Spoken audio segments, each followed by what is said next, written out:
السلام عليكم، كي دايرين؟ لاباس عليكم؟ نتمنى تكونوا بخير وعلى خير وانتم كتشوفوا هذا الفيديو. اليوم غنشارك معكم الشبكيه اولا المخنقه على حسب كل واحد شنو كيقول ليها بطريقه سهله وبسيطه وكتجي هشيشه ومقومه.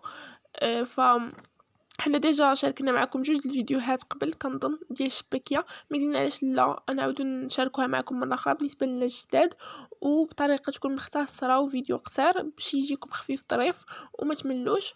ونيت نوريكم تحضيرات ديال رمضان. وهذا ما كان بلا ما نطول عليكم، يلا نبداو بسم الله على بركه الله. اول حاجه نبداو بها اللي هما المقادير.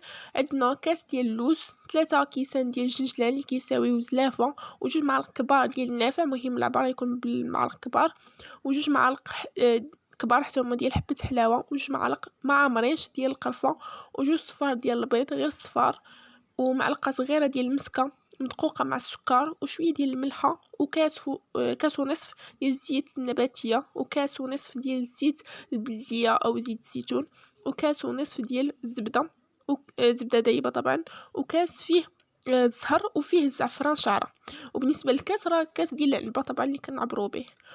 ومن بعد عندنا بالنسبه لهادو اول حاجه، هادو اول المقادير اللي غادي نخلطهم مزيان مع بعضياتهم. حطهم في الكاس اللي كنطربوا فيه الحاصل وداكشي، وخلطوهم كاملين مع بعضياتهم مزيان. كيجي حسن وكيجيو فهمتي كيتخلطوا مع بعضياتهم والمزيج ديالهم كيجي مزيان. من بعد غنخلطهم مع 2 كيلو ديال الطحين الفورس وجوج خمارات حتى كنخلطوهم مع بعضياتهم مزيان. وبالنسبه الى كنتو ديروا كميه اقل، مثلا ديروا غير كيلو، كديروا النصف ديال هاد المقادير.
فصافي من بعد ما كنخلطوا ديك المقادير كاملين مع بعضياتهم، كناخذوا ديك 2 كيلو ديال الطحين كيكون مغربل طبعا، وكنزيدوا عليه 2 خمارات ديال الحلوه، وكنضيفوا عليه ديك الخليط وكنخلطوهم مزيان مزيان مزيان مع بعضياتهم العجينه ديالنا. المهم هي صراحه ما كتحتاجش بزاف د الماء، مي الا كان باقي لكم شويه تقدروا تزيدوا الماء دافي عادي بحال اللي كنجمعوا اي عجينه وتجمعوها. المهم خصها تجمع، ما تكونش خفيفه بزاف وما تكونش عاوتاني قاصحه بزاف، عاديه ما بين وبين.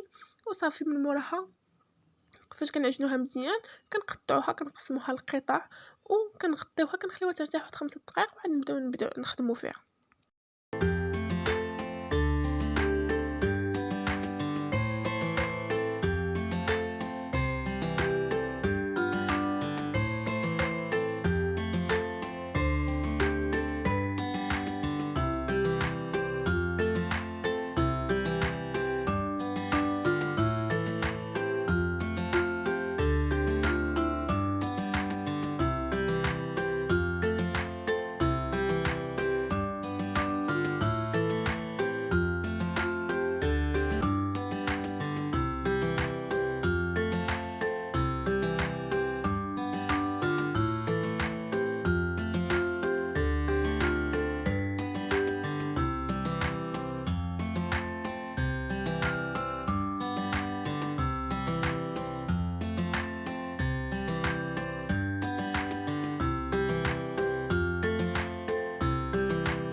صافي من بعد ما كتكون ارتاحت لينا العجينه ديالنا كنطلقوها. المهم على حسب نتوما كيفاش تبغيوها، واش رقيقه ولا غليظه، ولكن من الاحسن تكون متوسطه، ما رقيقاش بزاف وما غليظاش بزاف. صافي من بعد كناخذوا الجراره وكنقسموها بحال هكا مربعات وكنشرطوها على حسب. كاين الناس اللي كتجيهم في التشباك سهله الا كانت على 3 مشرطه 3 المرات ولا 4 ولا 5 على حسب كل واحد.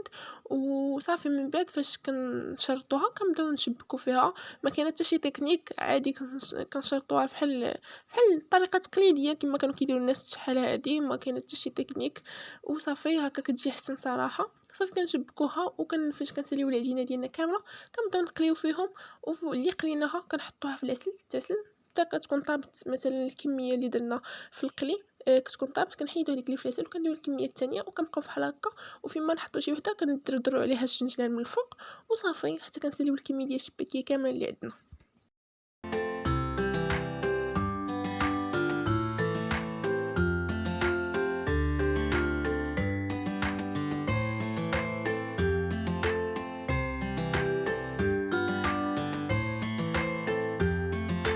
وبهكا كتكون هذه هي نهاية الفيديو ديال اليوم.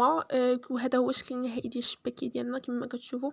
المهم المنظر جديد وبصح هي جديده حتى في الواقع، جديده بزاف حيت مقومه وهشيشه، فما تخافوش انها تقصح واخا شحال ما بقات كتبقى هشيشه. وهذا ما كان. نتمنى هذا الفيديو يكون عجبكم. الا عجبكم ما تنساوش ديروا لايك وتشتركوا في القناه باش يوصلكم كل جديد حنا كنديروه. شكرا لكاع الناس اللي كيدخلوا وكيديروا لايك ولا كيشتركوا في القناه وكيكتبوا كومونتيرات سواء الناس في القنوات. شكرا لكم بزاف. تهلاو في راسكم، في الناس اللي عزاز عليكم. رمضان مبارك سعيد. نتلاقاو فيديو جديد ان شاء الله. بسلامه.